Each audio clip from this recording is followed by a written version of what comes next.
আমার জীবনটা সাধারণ কিন্তু সহজ না। আমি জানি এই ভিডিওটা সবাই দেখবে না, কিন্তু যারা দেখবে তারা বুঝবে জীবন কতটা কঠিন হতে পারে। আমার বাবা নেই, তবুও আমি থেমে নেই, কারণ আমার থেমে যাওয়ার কোনো সুযোগ নেই। আমার দিকে তাকিয়ে আছে আমার পুরো পরিবার। আমি কোনো ধনী পরিবারের ছেলে নই, আমি একজন সাধারণ মধ্যবিত্ত ফ্যামিলির সন্তান।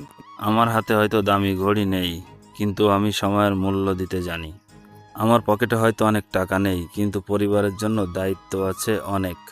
কারণ আমার স্বপ্ন শুধু নিজের জন্য নয়, আমার স্বপ্ন আমার পুরো পরিবারের জন্য। আমি ক্লান্ত হই কিন্তু হার মানি না, কারণ আমি বিশ্বাস করি আজকের এই ঘাম আমার পুরো পরিবারের জন্য সুখের কারণ হবে।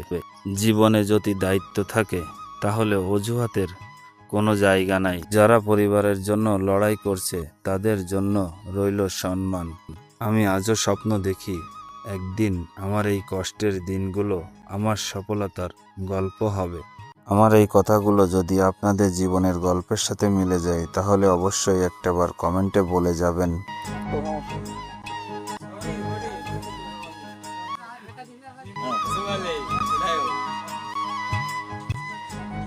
না, আমরা আস্তে করে সুন্দর করে বাদ দিয়ে খাইলে